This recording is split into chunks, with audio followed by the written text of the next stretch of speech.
had to debate about which to read from. This book is stories that are set in a mythical town somewhere between Cooperstown and the Mohawk Valley. Nothing really specific in mind, but lately, recently I was in St. Augustine. This is a Florida book, and Alice and I have talked about it.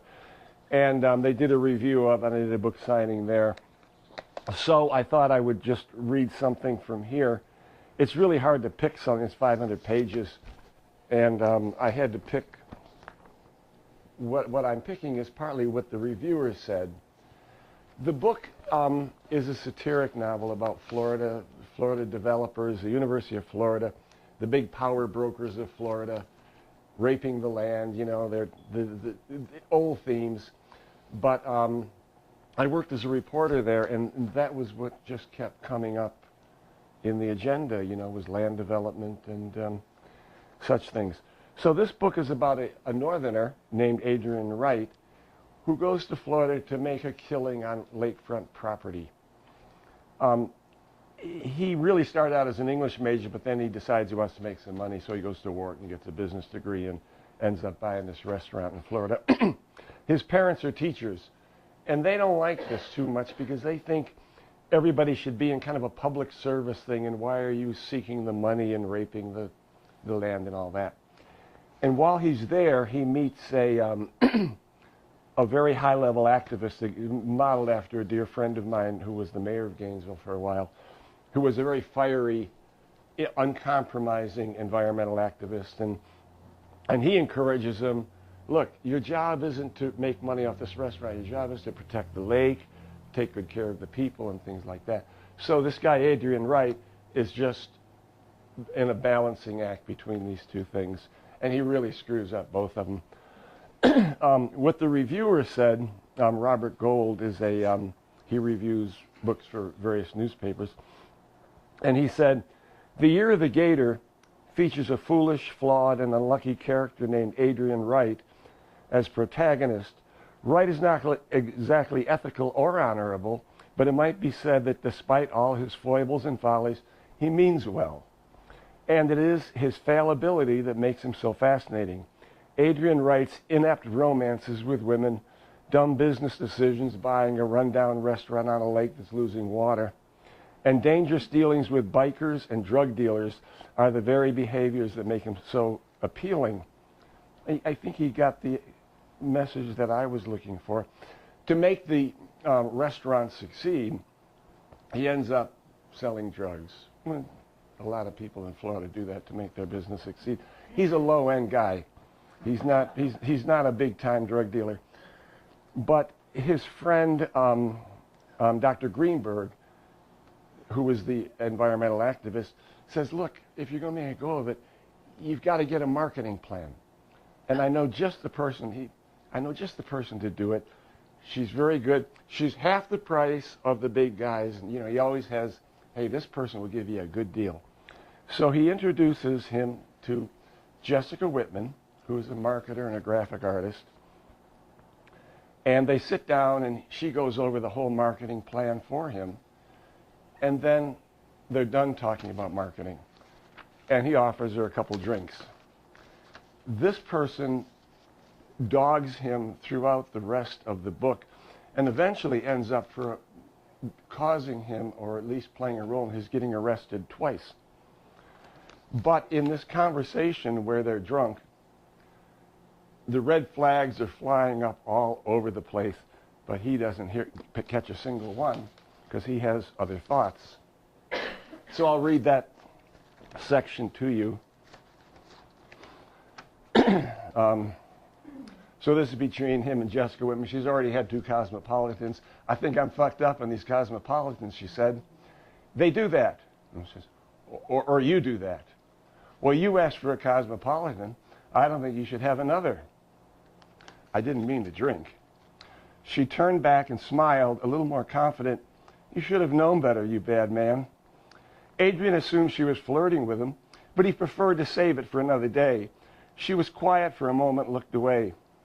I appreciate the business. I guess I told you, she said, looking toward the big window.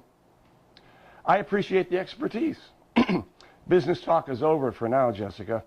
He was weary of business talk and didn't want more wanted to move to personal topics. You know, when you talk, I hear an old Southern accent running under that formal talk of splashy advertising. He said, it's quite a combination. She nodded, holding back laughter that spilled out seconds later. If she had any inhibitions during their business discussion, they were gone in a flurry of alcohol chit-chat. You have no idea. Old George is in my blood. Crazy old Southern stuff. My family's crazy. I mean nice crazy. Eccentric crazy. Except for my brother, who is crazy. I say crazy. I had a grandmother like that. Like what? She fixed her eyes on him, seeming to question his ignorance. Foghorn Leghorn. Don't you remember Foghorn Leghorn? She held his wrist while she laughed again. You know, the cartoon chicken, she said, raising his hand and slapping it lightly on the table. Now who's responsible for this unwarranted attack on my person?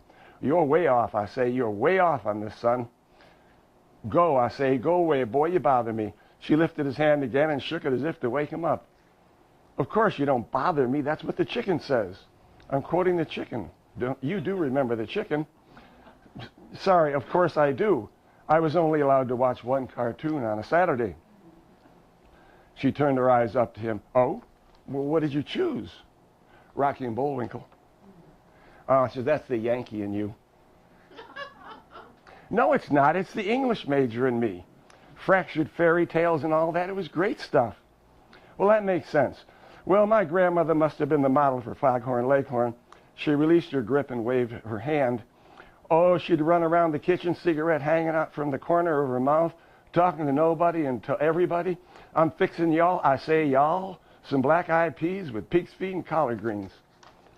She might have added cigarette ash. She was a tough, headstrong woman.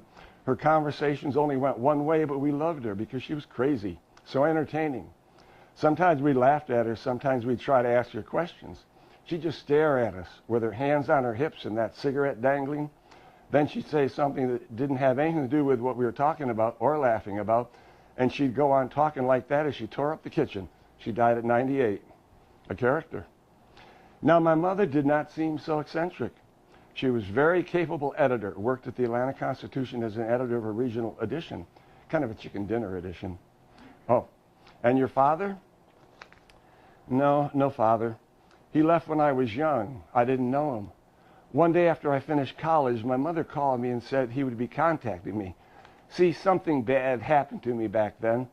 I guess my father heard about it and wanted to do something for me, so he met me in my apartment. He said he was sorry for not being there for all those years. Things did not work out with him and my mother, and his only option was to leave. I said, well, fuck you. Things could have worked out for us. I told him to go to hell and don't come back. I saw tears. He said he wanted to do something for me. It had to do with that thing that happened to me. This was some years ago, and I'm thankful for him for what he did. I have not heard from him since. I was so young when he left the first time, I never knew him. You never knew your father. No, not really. A few memories. My brother was just starting school. He remembers him a little better. He's a journalist now, my brother. He works for the New York Times company out of Atlanta. His wife's dumping him after 7 years. I don't blame her. She looked out the window thoughtfully. He's bipolar. Adrian's mind dived into the murky pool of Jessica's past. Vast, dark, intriguing.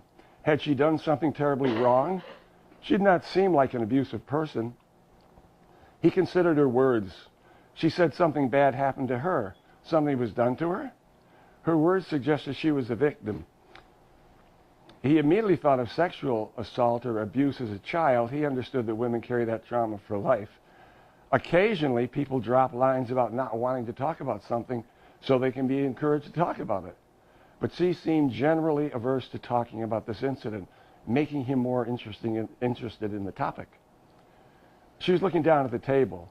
Adrian raised her gaze with a gentle hand under his chin. What happened? He whispered. No, I'm sorry. It's not something to talk about, except that he helped me. I wish maybe I had not been so harsh on him, but I went a lot of years without a father. Now he's gone. So I lost a father twice. And I lost a husband on my wedding day. What? You're not serious. Yep. I lost a one-day marriage. Glenn was an eccentric guy from an eccentric New England family. I think Connecticut. A lot of old money, I guess, and lots of art and culture. When you're rich, you can afford arts and culture. Some relatives were Shakespearean actors. Glenn, that was his name, Glenn, he didn't get to do Shakespeare. He wrote detective stories. No big income there. No, but he had money. Things were kind of turbulent for us. I was in Tallahassee going to dance school. He remodeled this old house outside of town where we were going to live. But after the wedding, we had a fight. He just drove off and lived there by himself, leaving me in a 2-bedroom apartment in Tallahassee. Neither of us knew at the time I was pregnant. Doesn't sound like much of a honeymoon. When he found out about the pregnancy, did he consider changing his mind? No, but he always paid his child support, not from his income, I figured. He must have gotten it from the family trust. Money just falls into some people's hands. He likes his son. He always picks him up on his days and brings him back on time. They do fun stuff together. I guess more than I do with him. That's the curse of the custodial parent. At least Jason is taken care of and has a father figure. Jason? Yeah, my son, of course. Adrian realized he was getting drunk, but was functioning well as a sounding board in this conversation. His role, keeping it going, was pretty simple. Ask stupid questions. Buoyed by alcohol and perhaps the human contact she may have missed as a single parent, she became quite the entertainer. Partway through a sentence, her energy evaporated. She fiddled with the paperwork in front of her for a few seconds. You know, we all pursued something creative, but not lucrative, she said, looking up from the paper. My family, my mother, she was a good editor and a writer. She could have been a city or state editor, but women back then were not allowed to do features. Were only allowed to do features and chicken dinner editions. My brother, too, he was a reporter. Was, she mimicked Foghorn Leghorn. He's the really crazy one. I guess you could say we sought creativity more than money. Perhaps that's what attracted me to Glenn, my ex. He was a writer, but it was easy for Glenn to write, and probably easy for many in his family who enjoyed their lives on the stage. When you need to make a serious living from something like writing, it's not so glamorous, but my family thrived on creative arts. Glenn didn't make a living, it was handed to him. Money, leisure time, property, even child support. Well, I don't regret my choice to do creative work. I love it. I'd rather be painting or drawing or doing photography instead of this commercial stuff. But I'm happy that I can use my abilities to make a living. Okay, sometimes, yes, I regret the choice I made, but only for a second, because there was no other. You, on the other hand, are wise, going into business, investing in property, building a future for yourself. Adrian raised his hand. Hang on. I studied English, and I still love to read, and sometimes I write. I went into business because I couldn't find any work with a bachelor's degree in English. My parents were music teachers. They played in local bands and symphonies on the side, but were not well paid. My father played big band dance music and made some money at that. When I was a kid, I saw all the great operas, symphonies, ballets. We read literary classics. I'm from a cultural background. I appreciate it. Once I started getting hungry, I needed to make money. Just, oh, what a privileged life. I thought I detected that in you. The creativity, too, it's there. Well, latent? Adrian wasn't happy with the word latent, but it was true. He'd given up the pursuit of literature and music for the dollar. He banked all his hopes, his energy, his money on this last economic stand. He didn't even care about the restaurant business. He cared only about how much money it could make him.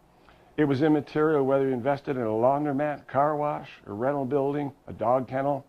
It was about maximizing money coming in, minimizing money going out, and trying to put some in his pocket along the way. Greenberg, that's the activist psychologist. Greenberg had rekindled an interest in music with vague invitation to listen to Saturday afternoon opera live from the Met. Adrian would listen to a few operas, then assure his parents that he had not completely abandoned his upbringing. If they believed him, he might gain some respect. Jessica looked away wistfully to the big window. I love being creative, but I worry about making a living. I worry about it all the time. It's been tough, Adrian. Tough? Yeah, tough. Compared to what? To how people live. She shook his hand. I shouldn't be talking about this. Will you walk me to the car? I must quote a favorite person. I have always depended on the kindness of strangers. She recited the quotation with a deep Southern accent. Blanche Dubois. He nodded. He passed the literary quiz. As long as you're not Stanley Kowalski. He wondered, did she end up in the creative arts by choice, or was she unable to work in a field that paid a good income? Either way, she seemed to find satisfaction in her artistic work while making a modest income along the way. Adrian admired her. Jessica stumbled toward the car, swinging her briefcase back and forth with each uncertain step. Adrian stabilized her with a hand on her elbow. She stood by the car door, reluctant to open it, looking at him in silence. I guess I'll have to be the one to ask. May I come in? Well, he said, you are the one to ask, but not the one to think of it. Of course, come in. And there begins a relationship that became his undoing. Let's see where we are. Robert Gold quote, I got one short section here. I got a couple of minutes. Robert Gold quoted this one section, and he called me, and we had a conversation about the book. And I said, well, wonderful that you're reviewing it. And then about an hour later, he called me back, and he read me this section. And I'm thinking, why is he reading me this section? I wrote it. And then he quoted the whole thing in the review, and there's a copy of the review back there. Adrian gets out of jail. His trial for murder, felony murder, has been thrown out because of some political things. And his lawyer, Lieberman, is giving him a ride to his car. Lieberman met Adrian at the jail with documents for his release. Adrian gathered his belongings and accompanied Lieberman to the car. On the way to the impoundment facility, Lieberman congratulated Adrian on his freedom. Justice sometimes prevails, Lieberman said, but rarely on its own. It needs to be nudged, or in this case, pressured. Well, people lied for me, Adrian said. Allison lied on the stand, and from what you tell me, I believe McKay lied for me too. Allison is his employee, and McKay is a deputy. Lieberman nodded as he drove. Once there was truth. Not everyone told it, but everyone knew it existed and respected it. Not anymore. Attorneys learned long ago that there's no truth in court. There's only evidence and arguments. That's the only way our legal system can work. Now politicians have perfected the skill of circumventing truth. They serve the interests of the powerful and the wealthy while exploiting the average citizen for their votes. They have learned to turn truth into salvation for their political success. Business leaders have learned to line their pockets in the name of giving people work. News media promote and protect the powerful while claiming to be champions of the average citizen. We are awash in a sea of bullshit, Adrian. That little splash on your behalf was insignificant. You swam to shore. But the truth is, we are all drowning. Thank you.